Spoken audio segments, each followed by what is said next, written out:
All right, I think we're going to go ahead and get started. Thank you all for crowding into this room to discuss the joy and pain of software liability. I know this is the thing you most love to do on weekends too, so yeah. Okay, so the talk is called Cybernation for reasons that will become apparent later. It's actually not that kind of cyber, nor that kind of nation. So that's the surprise twist that I've just spoiled. But anyway, I'm Andrea Matwyshyn. For those of you who don't know me, I've been kicking around this community for over 20 years, which is a little scary.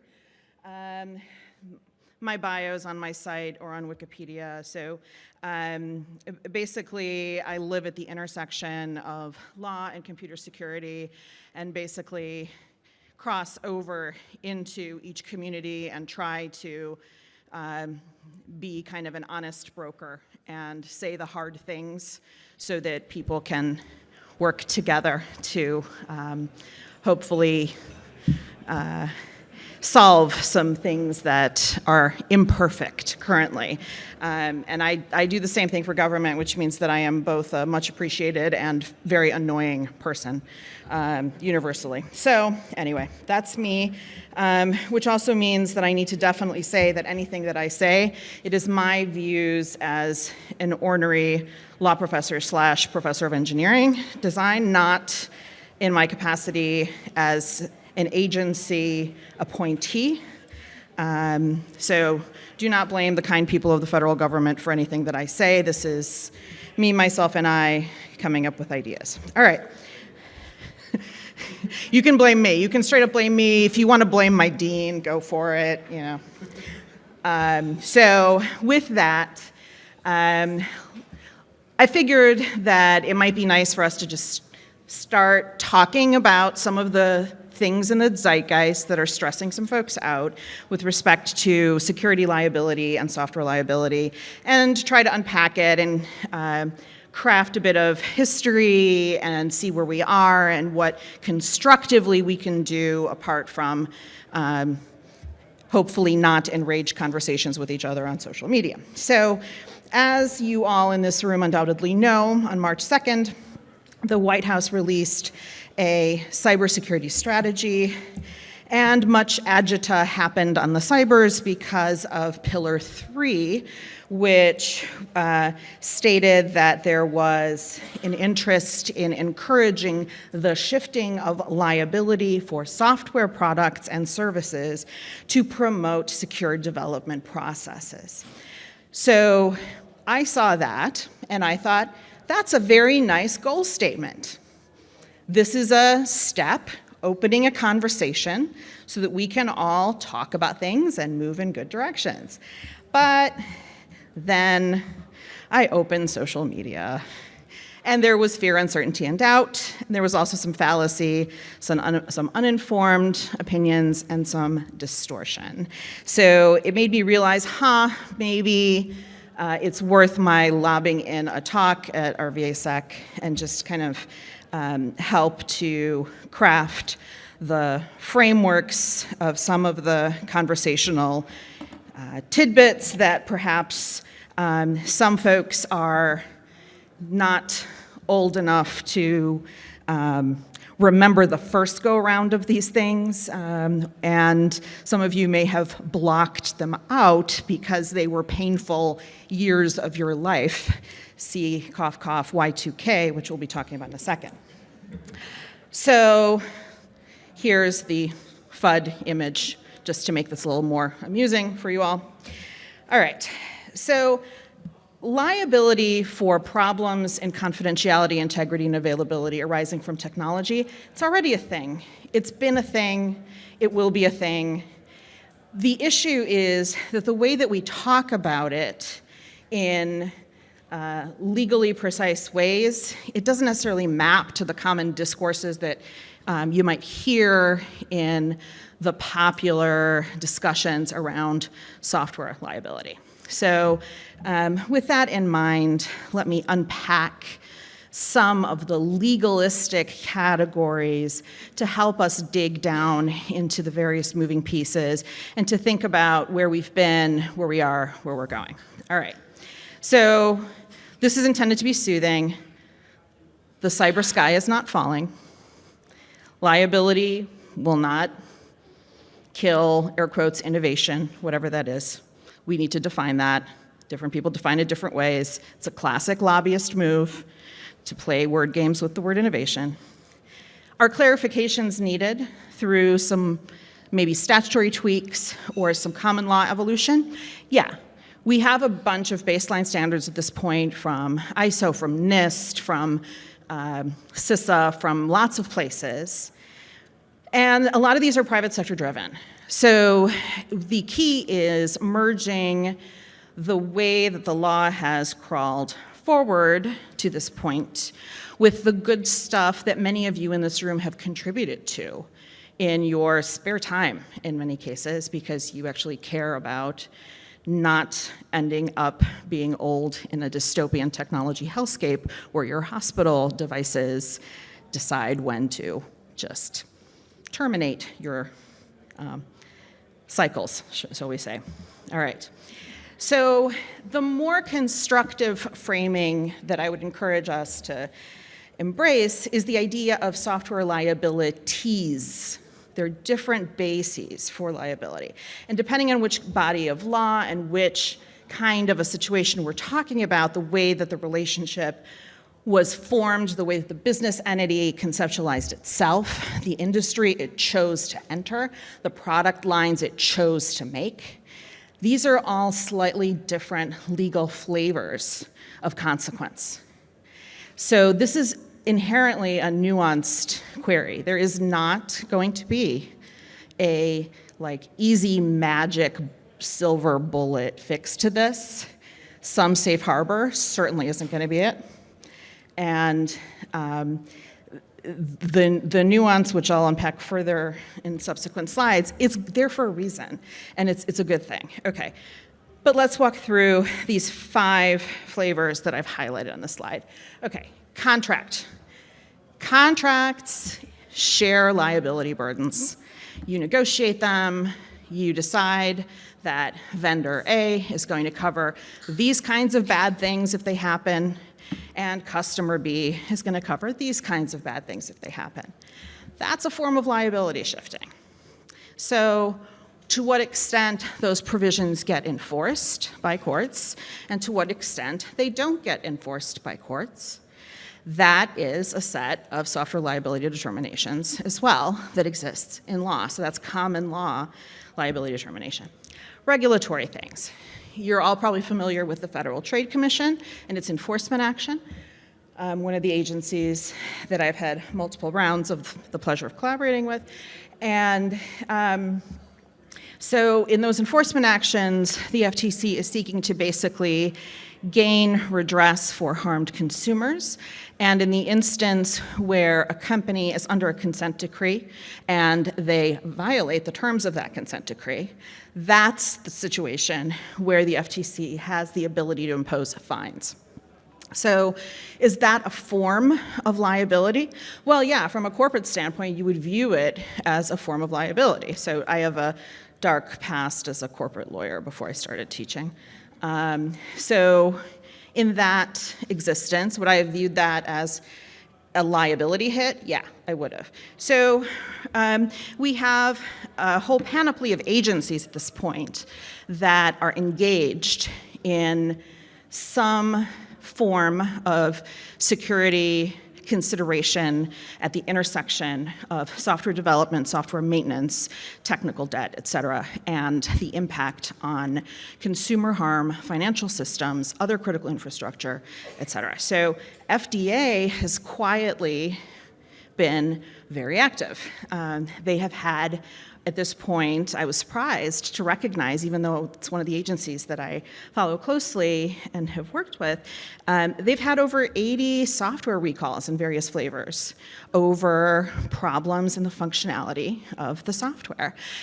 Their security policy team is top flight. They have issued threat modeling guidance, which I'll show you a quick picture of later on in this talk. And they have a good working relationship with industry. They are, hands-on and engaged. So that's one agency with one particular model. But the reason that they work that way is driven partially by their enabling statute, in other words, the statute that created them, and the medical device amendments, and the recent Patch Act, which gave them more authority, and their personnel, the fact that they have headcount for certain things. So there are a lot of moving pieces that vary agency to agency, and those things impact the trajectory, efficacy, directions, and history of the various agencies as they're approaching these security decisions. It also means there are some gaps. And it also means that, as we'll talk about a little later, things are not necessarily optimally coordinated in some cases, because these are all super busy people who may not necessarily know in depth what their sister agency over here is doing to be able to optimally coordinate with that. But activity is going on. Okay, corporate law. This is one of the most interesting pieces of this that is really under-discussed in my view. There have been a host at this point across all of the different legal circuits. So the federal courts are divided up into district courts, federal circuits, et cetera.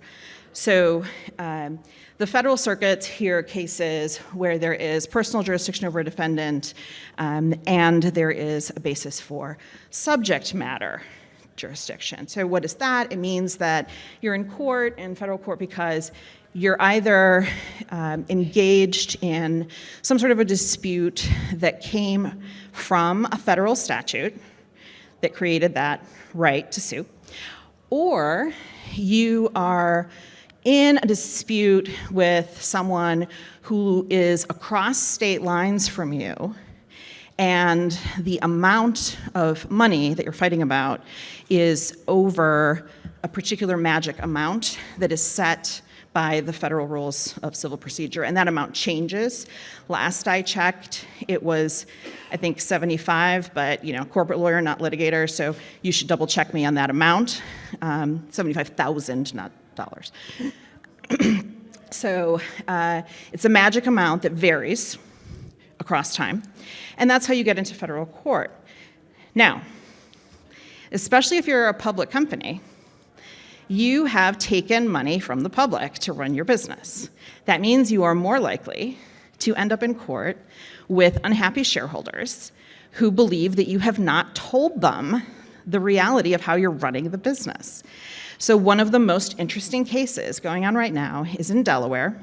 It's a case that is alleging that Meta and the board of Meta are not rigorously pursuing their duties to shareholders in the way that they're managing the entity, arising partially from the Cambridge Analytica fact set, but also the fact that Meta has been alleged by the Federal Trade Commission to have violated a hard-fought consent decree over the Cambridge Analytica.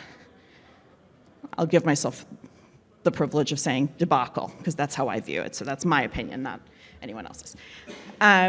So what's really interesting about this case in Delaware is that the plaintiff is alleging that the board of directors of Meta is so much under the control of Mark Zuckerberg and so tightly bound up relationally with him in terms of his personage as a force in guiding this company and making the key decisions, that the board has gotten to the point of lacking objectivity and lacking its meaningful ability to engage in oversight.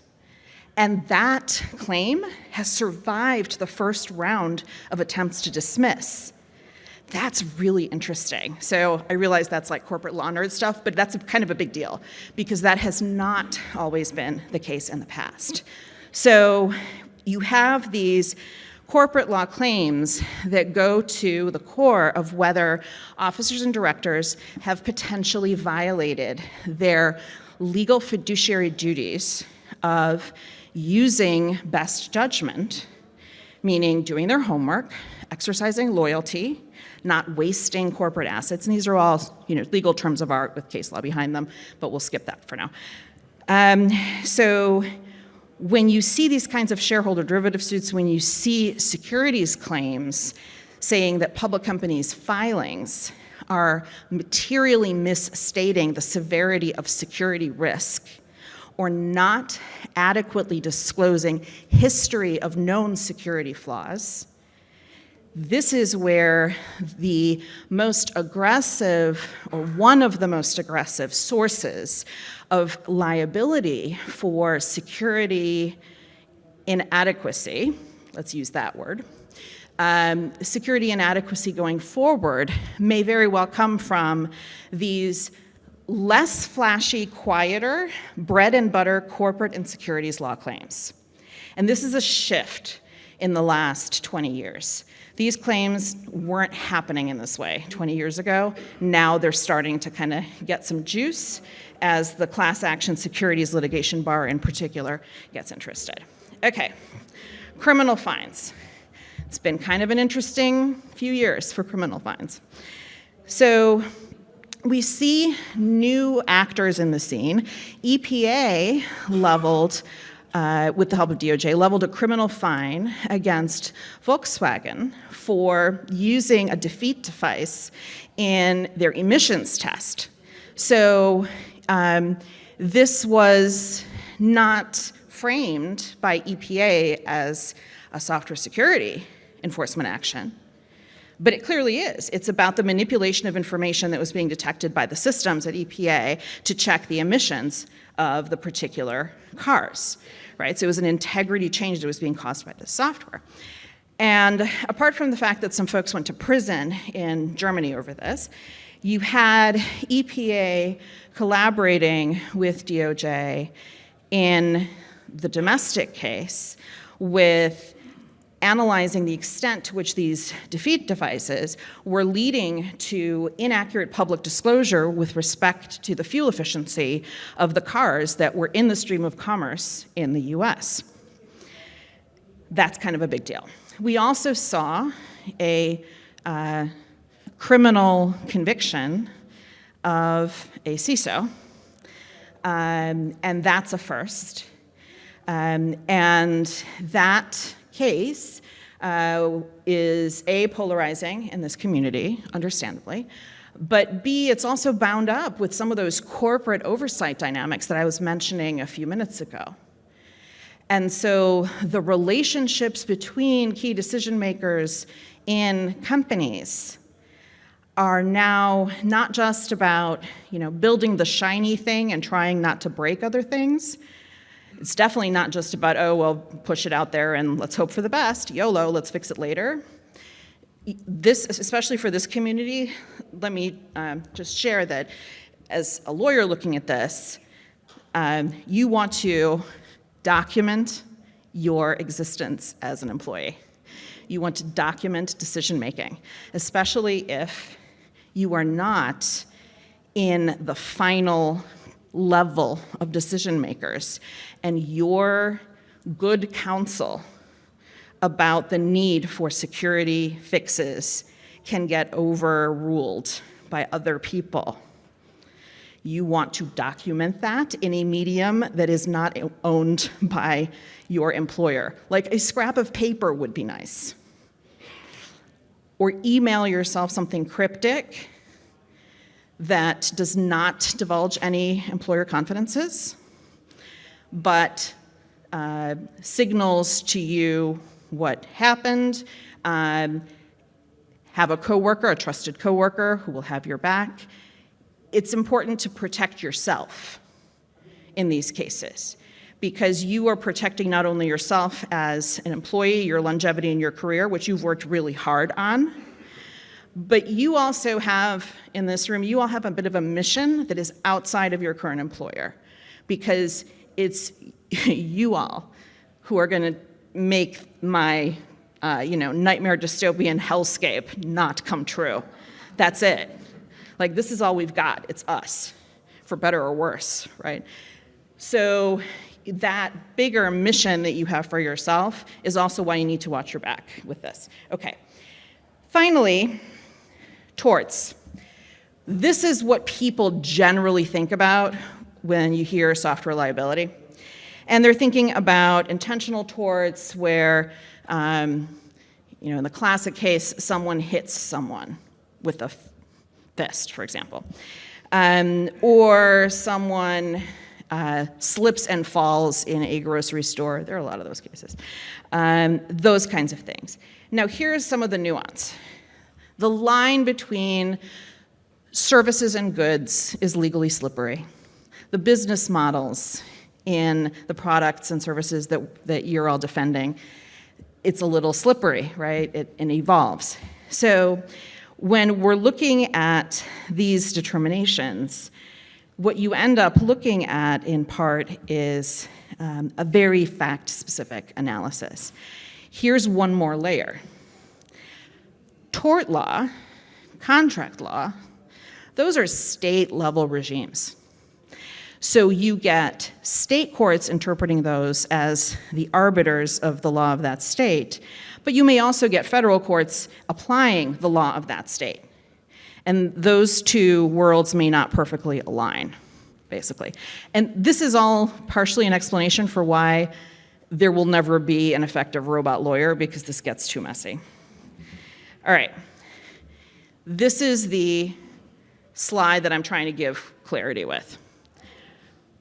Despite all of that mess that I just described, and there are reasons for that mess, there's need for nuance that causes that mess, but here are three core things you can hang your hat on in terms of looking at the direction of software liability and security. And this is sort of across contexts. Ask yourself about the sensitivity of the context.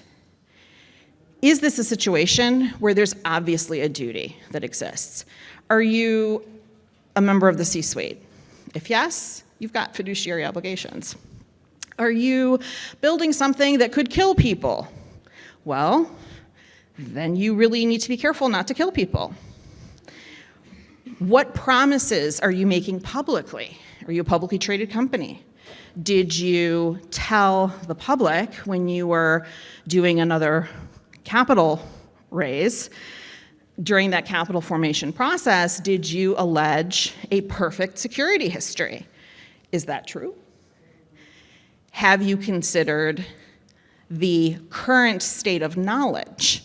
For example, GDPR requires keeping up to date with knowledge of security. And that is the model that the US is moving toward. The evolution that's happened in the last few months is the appearance of the word technically substantiated. That's actually two words. They use the word substantiated, but they mean technically substantiated. The word substantiated has appeared in federal agency guidance. That's a good word, because that means that there's a connection between the technical reality that is constructed by this community and what the enforcers are interested in. So as that movement toward rooting analysis in technical reality keeps going, that means you have greater certainty about what is going on in that context that you're trying to defend. Demonstrations of care, intent. So for there to be a finding of criminal or civil responsibility, legally speaking, even for things that involve some component of speech. This is why it's messy, partially. There are like 10 other lines of case law on speech we can talk about. There's a 100-page article that I wrote like 10 years ago you can read instead. The issue is intent. Did you knowingly engage in the conduct that led to the harm? So what I'll flag is I did not say, did you know that the harm was possible? Not what I said. What I said was, did you knowingly engage in the conduct that led to the harm? Here's why it's important. Classic tort law doctrine, going back to, I think, the early 1900s, late 1800s maybe, Two kids are sitting in a classroom. One kid kicks the other kid kind of hard. Doesn't know the kid in front of him has, unfortunately, a blood disorder. Kid dies. The child that kicked the victim, the decedent, whose parents sued, knew that he was engaging in kicking. He didn't know the full extent of the injury that might result, but he assumed that risk. You take your victims as you find them. Basic premise of tort law. So this is a good reminder of where hundreds of years of tort law have been, because it will show us that we've kind of been off of that path a little bit the last 20 years since Y2K.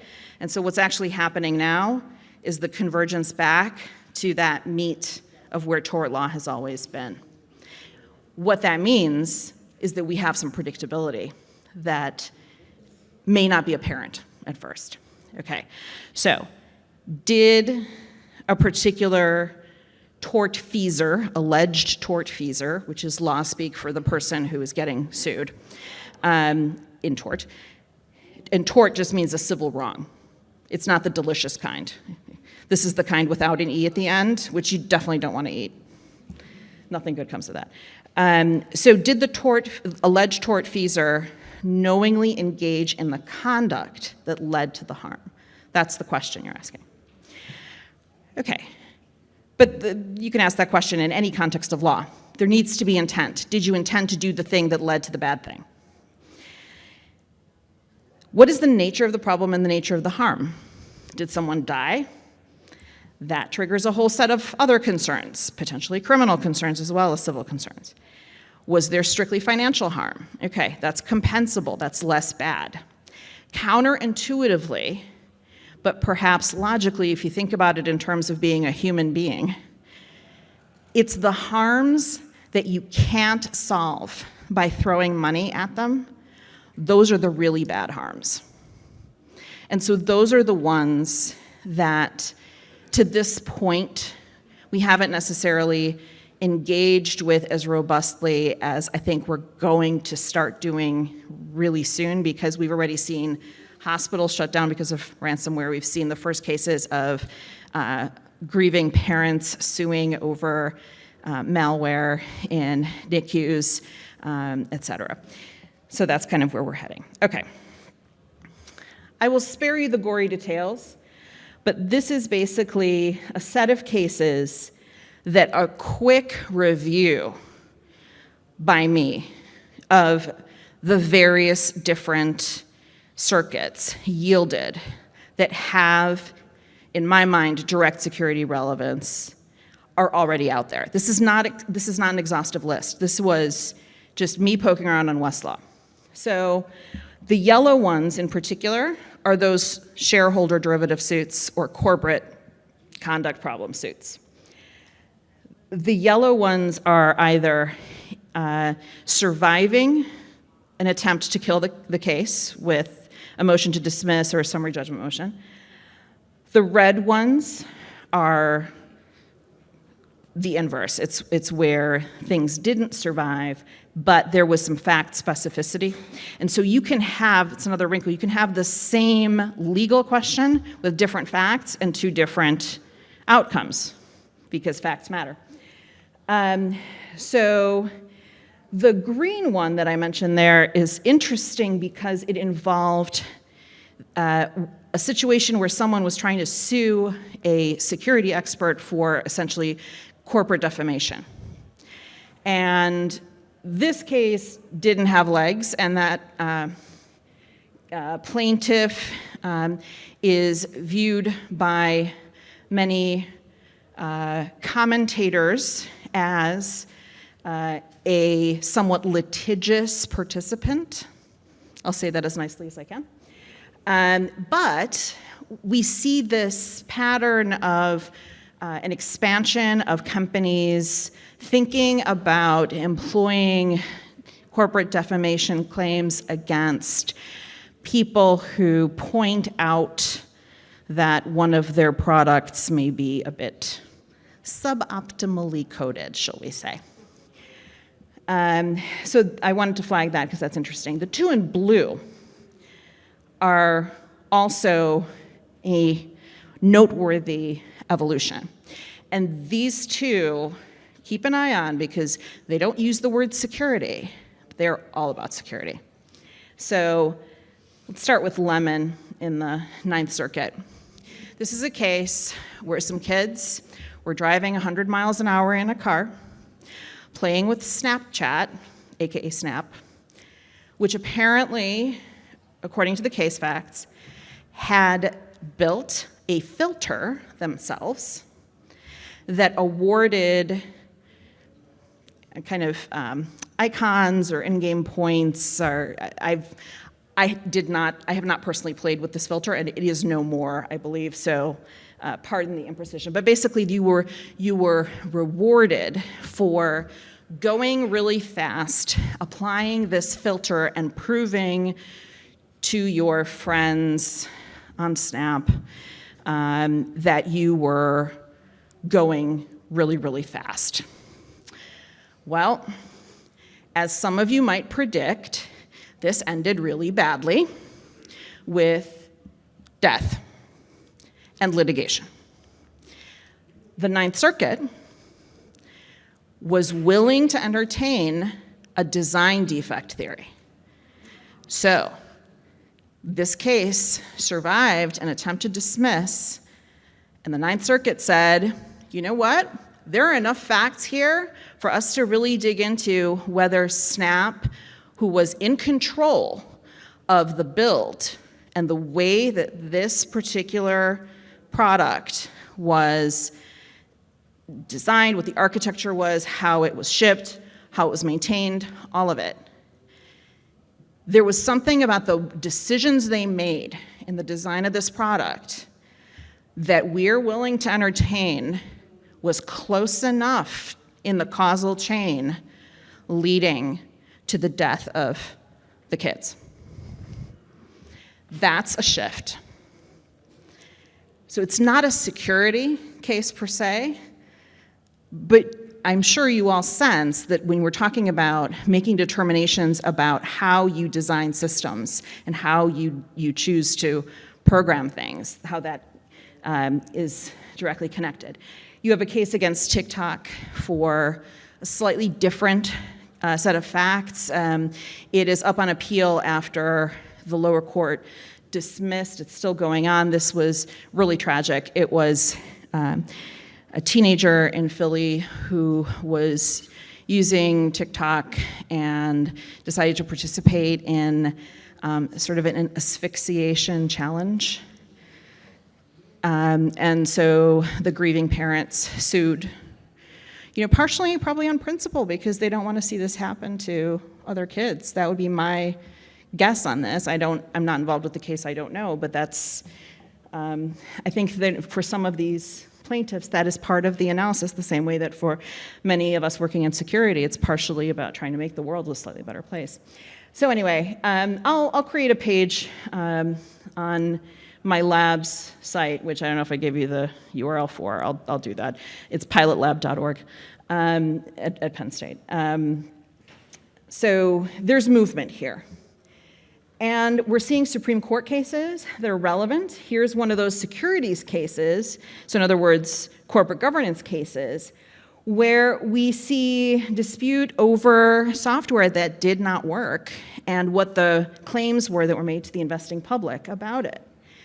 And here what's really interesting is that this person who is in this case, the petitioner, but it was as a consequence of enforcement action by the SEC, this wasn't the top person making decisions. This was someone who was implementing and building and involved in the systems in this instance, who was participating in the allegedly false statements.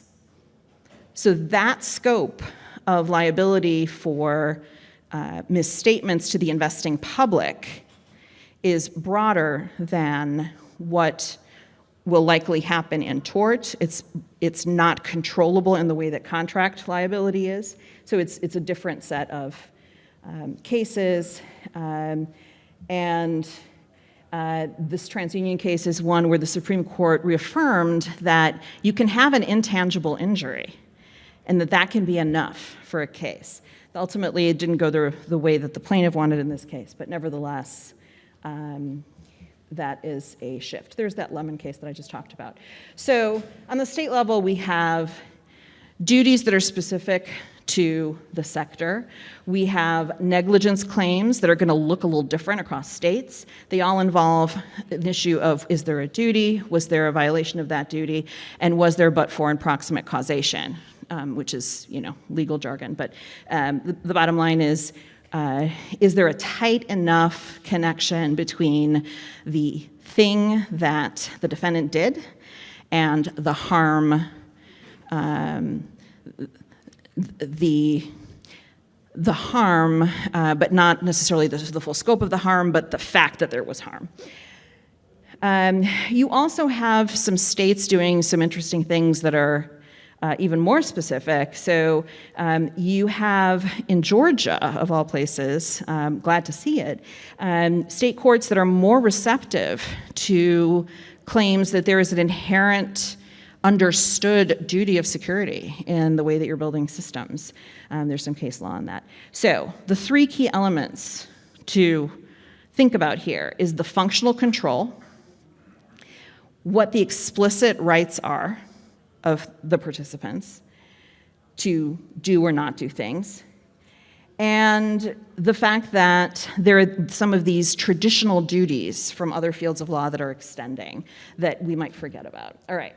So in my last 10 minutes or whatever it is, I'm going to zoom through the stuff that is probably less useful to you, nuts and bolts in your daily activity, but it's core of how sort of I'm thinking about this stuff. All right. I'd like us to take a quick stroll back to the early history of software liability. We had medical devices in the 80s that were killing people because of software default problems. Okay, this is the baseline in the 80s, so we knew this was a problem. All right, we had Y2K, and Y2K is often a punchline now, but it wasn't at the time. For any of you who remember it, it was sort of an all-hands-on-deck moment. If you go through and recreationally watch C-SPAN history or C-SPAN hearings, which I do, I'm going to own my nerd. I'm going to own it. I'm also writing a textbook on this stuff, so there may be some work involved, but nevertheless, there are some amazing hearings from the Y2K era, and you can see the seriousness with which these government folks and private sector folks were approaching this extreme state of uncertainty about what was going to happen. And we're going to have it again in the 2030s, right? So good luck to us. But it was basically a whole of government effort, and it resulted in basically a success story. And it was that security success story that I think gave a lot of folks a false sense of confidence. And the default, back to tort law, the default before that was an expectation that there would be liability for everything that went wrong. And that's why in this heat of the late 90s, there was a statute that was passed on point, and it shifted that liability. The 90s were a long time ago, my friends. So this was the aberration, and it ended well, but it kind of reset that default in a way that's not ending so well for us right now. And it's definitely not heading in a direction that, ends up with a non-dystopian tech hellscape when I'm 70. So here's a choice. So for any of you who are familiar with the cavalry, Josh Corman gives a discussion of the Cuyahoga River, which was something that I had shared with him as one of the ways that I think about these things. So this was a river in Ohio that caught on fire. Not once, not twice, but many times. Because it was so polluted. Because we just kind of let it be. And industry had its way with it. And this was kind of a shared resource, and so people just kind of ignored it. And then it started catching on fire, and then people were like, river on fire, that's not great. We should do something about that. And that famous bleeding heart liberal, Richard Nixon, created the EPA. Okay? So this is the success story. We fixed something. Despite the fact that you couldn't really breathe in DC last week very well, let's just forget that. We'll just call that a Canadian glitch. I'm sure there'll be an apology moose making its way to us or something. So that is the success story. But here's not the success story. The picture on your right is Centralia, Pennsylvania. Some of you may be familiar with the horror movie and the game Silent Hill. Allegedly, Silent Hill is based on Centralia. This is a situation where there was, in fact, a literal underground dumpster fire. So there was a set of coal seams closed down, and for any of you who are coal mine experts in the audience, I apologize if my terminology is imprecise here. Coal mine seams that, in order to prevent them from becoming inflamed, in the literal sense, you need to terminate the air going to them. Okay, so giving the benefit of the doubt of the people who shut down the coal mine, they tried to do that. But in situations like this, you often have competing development projects, such as a city dump. And so this is not a one-off thing. There are tens of these underground coal fires burning uncontrollably in the US right now, and we don't know how to put them out. It got so bad in Centralia that they eliminated the zip code and forced everyone to move out. Centralia is no more. That is not a win. Other complicating situations that arise in these kinds of underground coal fires, and the reason that I jokingly / not jokingly called them underground dumpster fires, is that when the dump is too close, the way that you properly build a dump is to provide air intake and air inflows to assist in the decomposition process of the garbage in the dump. But that design default is structurally incompatible with the design default of shutting down a coal mine. So here you have, let's assume best of intentions, two sets of folks doing everything right, but they didn't see the interaction leading to Centralia. This is where I'm afraid we're heading. This is not good. All right, 5 minutes left. I'm going to tell you about, believe it or not, Hannah Arendt, the unknown technology theorist.